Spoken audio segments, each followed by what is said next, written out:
नमस्कार दोस्तों, स्वागत है आपका हमारे YouTube चैनल द मास्टर की ओर जनरल नॉलेज पर। दोस्तों आज हम जो कक्षा 10 जो भूगोल है NCERT उसका जो अध्याय 3 जल संसाधन चल रहा था, उसमें आज हम एक नए टॉपिक भारत की प्रमुख नदी घाटी परियोजनाएं जो है उसके बारे में पढ़ेंगे। भारत में नदी घाटी परियोजनाएं, जो ये भारत की नदी घाटी परियोजनाएं हैं, इनको भारत का आधुनिक भारत का मंदिर भी कहा जाता है। ऐसा क्यों कहा जाता है? इसका भी एक कारण है, क्योंकि इससे बहुत सारे आर्थिक विकास होते हैं। जैसे कि अगर हम बात करें तो अगर कोई नदी घाटी परियोजनाएं बनती हैं तो उससे क्या होता है कि बहुत सारी जो है उद्देश्य से वो बनाई जाती हैं। जैसे कि बिजली उत्पादन हो गया, मत्स्य पालन हो गया, या कृषि में सिंचाई के लिए। अब जब ये सारी जो प्रक्रियाएं हैं, जैसे कृषि में सिंचाई से कृषि उत्पादन बढ़ता है, इससे भी आर्थिक विकास होता है।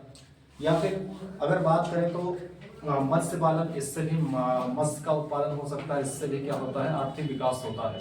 अगला जो है विद्युत उत्पादन, इससे विद्युत उत्पादन से क्या होता है, विद्युत उत्पादन होने लगता है तो इससे उद्योग बढ़ते हैं और उद्योगों से भी क्या होता है, आर्थिक विकास होता है। तो इसी को ध्यान में रखते हुए हम क्या करेंगे, जो भारत की पहली नदी घाटी परियोजना थी उसके बारे में हम पढ़ेंगे। तो अगर बात करें भारत की पहली नदी घाटी परियोजना की, तो वो थी भाखड़ा नागल परियोजना। भाखड़ा नागल परियोजना जो कि भारत की सबसे बड़ी नदी घाटी परियोजना। अगर बात करें भाखड़ा नागल परियोजना की, तो भाखड़ा और नागल आपको नाम से ही स्पष्ट हो रहा है कि इसमें दो नाम आ रहे हैं, भाखड़ा और नागल। तो भाखड़ा एक अलग डैम है और नागल एक अलग डैम है। डैम का मतलब बांध कह सकते हैं। अगर बात करें तो इसका निर्माण जो है 1948 में मिट्टियों द्वारा हल्का फुल्का जो है मिट्टियां डाली जाने लगी थी इसके निर्माण की प्रक्रिया में, और 1955 में कंक्रीट से शुरू हुआ और इसका निर्माण जाकर जो है 1963 में पूरा होता है। इसका निर्माण 1963 में पूरा हुआ और प्रधानमंत्री जो उस समय के थे पंडित जवाहरलाल नेहरू, उनके द्वारा इसका उद्घाटन किया गया। पंडित जवाहरलाल नेहरू ने ही वही बात कही थी कि भारत जो नदी घाटी बहुउद्देशीय परियोजनाएं हैं, भारत आधुनिक भारत के मंदिर हैं, तो उन्हीं के द्वारा जो है इस जो भाखड़ा नागल परियोजना थी इसका उद्घाटन किया गया।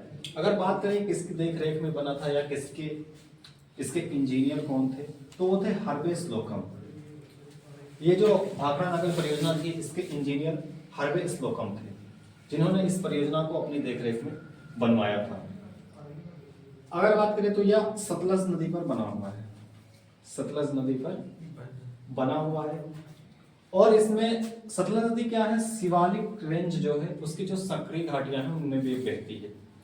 अब एक घाटियों में बहने के कारण इसका जल प्रवाह बहुत तेज हो जाता है और घाटियों में ही बांध बनाए जा सकते हैं, मैदानी क्षेत्रों में बांध नहीं बनाए जा सकते हैं, क्योंकि जब तक पानी अपने आप से फ्लो नहीं होगा तब तक का बांध बनाने का कोई अर्थ नहीं। अगर ऊंचे स्थानों पर हम बांधों को बनाते हैं तो क्या होता है, पानी नीचे गिरता है, जिससे क्या होता है, पानी का प्रेशर ज्यादा रहता है और जो टरबाइन होती है उसे घूमने में सहायता होती है, इससे बिजली उत्पादन बढ़ जाता है। इसलिए हमेशा ऐसे एरिया में बांध बनाया जाता है जो पर्वतीय एरिया हो या घाटियों में बांध बनाए जाते हैं।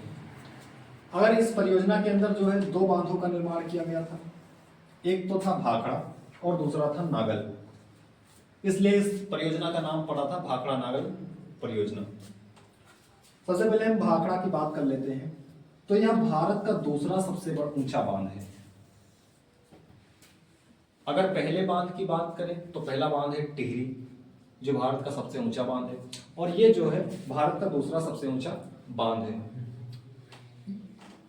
अगर इसकी बात करें तो सतलज नदी के आर पार, यानी जैसे यह सतलज नदी बह रही है, ठीक है, तो इसके आर पार इसकी चौड़ाई देखेंगे तो वो है 518 मीटर। कितनी है? 518 मीटर चौड़ा है ना। और यह जो है 235 मीटर, इधर को बात करें और चौड़ाई की बात और ऊंचाई की बात करें, ऊंचाई की बात करें तो यह कितना है, 235 मीटर ऊंचा है। उसके बाद में अब ये बांध बनाया तो गया भाखड़ा नागल, इतना ऊंचा और चौड़ा बांध, लेकिन इसके बनने से क्या हुआ, इसके पीछे जलाशय उत्पन्न हुआ। इस जलाशय का नाम है गोविंद सागर जलाशय, गोविंद सागर जलाशय, जो कि 80 किलोमीटर इसकी लंबाई है गोविंद सागर जलाशय की, और यह 3 से 4 किलोमीटर तक चौड़ा है, जिसके अंदर जो है 164 करोड़ घन जल संचित होता है। संचित होता मतलब एकत्र होता है, जिससे एक विशाल जलाशय का निर्माण होता है, इससे विशाल जलाशय का निर्माण होता है। उसके बाद में अब ये बांध बना दिया गया था, तो नागल को बनाने की क्यों जरूरत थी? तो हुआ क्या, जब भाखड़ा बांध बनाया गया तो इसका प्रवाह तब भी नदियों का जो नदी का प्रवाह था वो भी बहुत कम स्लो हुआ, ठीक। तो इसके प्रवाह को और भी यूज में लेने के लिए उससे जो है 13 किलोमीटर दूरी पर जो है बांध नागल बना दिया गया, भाखड़ा के 13 किलोमीटर नीचे बनाया गया है, जो क्या है अवरोधक बांध के रूप में कार्य करता है। अवरोधक बांध मतलब यानी वो उसके बहाव को थोड़ा और अवरोध करेगा, नहीं तो नीचे जाकर बहुत तबाही जल मचाएगा, ठीक है। जो विश्व का सर्वोच्च गुरुत्वीय बांध है, गुरुत्वीय मतलब यहां से जो गिरने वाला पानी का वो होता है फ्लो है ना, वो गुरुत्व यानी ग्रेविटी के कारण गिरता है। अगर बात करें तो यह 29 मीटर जो है ऊंचा है और 315 मीटर लंबा बांध है, नागल बांध की बात हो रही है, और 121 मीटर चौड़ा है। ऊंचाई जैसे की बात करें तो ऐसे हो जाएगी, चौड़ाई ऐसे हो जाएगी, और ऊंचाई मतलब ऐसे हो जाएगी और चौड़ाई ऐसे हो जाएगी, और ये इधर की चौड़ाई अगर बात करें, अगर ऊंचाई बात करें तो वह है 29 मीटर, यानी ऐसे 29 मीटर हो गया, ऐसे ऊंचाई हो गई 29 मीटर, और ऐसे चौड़ाई हो गई, ये बांध अगर बना हो तो ऐसे चौड़ाई हो गई 121 मीटर, ठीक है, और ऐसे चौड़ाई हो गई 315 मीटर। तो इस प्रकार क्या है, ये नागल बांध एक अवरोधक बांध के रूप में बना हुआ है। कहां बना हुआ है? तो वो बना हुआ है भाखड़ा बांध के 13 किलोमीटर नीचे। अब बात आती है महत्व की, कि आखिर बांध बनाने का महत्व क्या था, क्यों बनाया गया यह बांध? तो इस पर सबसे पहले 1024 मेगावाट के विद्युत ग्रह बनाए गए हैं। 1024 मेगावाट मतलब 1 गीगावाट।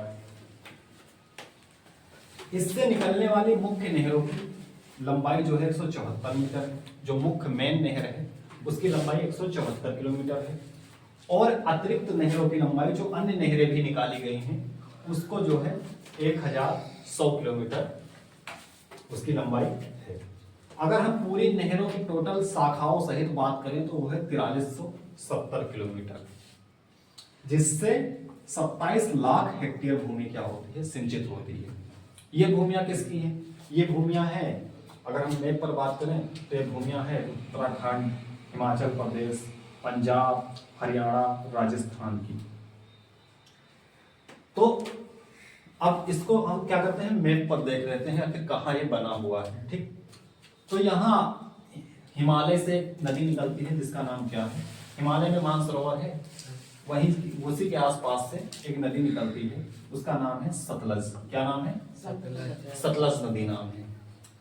अब सतलज नदी हिमाचल से होते हुए पंजाब से होते हुए जाकर, है ना, पंजाब से आकर जो या ब्यास है शायद उसमें मिलती है, ठीक। तो वहीं पर पंजाब का एक जिला पड़ता है रोपड़, वहीं पर क्या बनाया गया है, भाखड़ा बांध बनाया गया है। और उससे नीचे थोड़ा आएंगे उसी पंजाब में तो क्या बनाया गया है, नागल बांध बनाया गया है ना, कौन सा, नागल बांध बनाया गया है। अब ये बांध बना देंगे, इनसे जो विद्युत उत्पादन होती है या इनसे निकलने वाली जो नहरें हैं वो राजस्थान तक आती है, जिससे क्या होता है, राजस्थान की बंजर भूमि सिंचित होती है। और इस बंजर भूमि के सिंचित होने से क्या होता है, राजस्थान में कृषि उद्योग क्या है, कृषि जो है कृषि बढ़ी है राजस्थान में, कह सकते हैं। और राजस्थान का एरिया भी क्या हुआ, हरा भरा हुआ है। पंजाब में तो जैसे कृषि में क्रांति ही आई ये बांध बन जाने से, क्योंकि बहुत टोटल कितनी पता है, 27 लाख हेक्टेयर भूमि सिंचित होती है ना। और साथ में हरियाणा को भी फायदा मिलता है। हरियाणा में क्या हुआ, उद्योगों का विकास हुआ है, पंजाब में भी उद्योगों का विकास हुआ है, जिससे यहाँ के लोगों की आर्थिक आय और आर्थिक समृद्धि बहुत हुई है। आज अगर देखें तो हरियाणा और पंजाब की आर्थिक जो है प्रति व्यक्ति आय सबसे ज्यादा है। सबसे विकसित राज्य पंजाब माना जाता है, सबसे विकसित राज्य पंजाब माना जाता है। यही कारण है सब, क्योंकि यहाँ पर दो डैम बने हुए हैं, जिससे यहाँ पर विद्युत उत्पादन और नहरें निकालने से कृषि का विकास हुआ। तो ये रही तुम्हारी पहली परियोजना जो है भाखड़ा नगर परियोजना। ये जो है इसके आगे हम अन्य परियोजनाओं के बारे में पढ़ेंगे।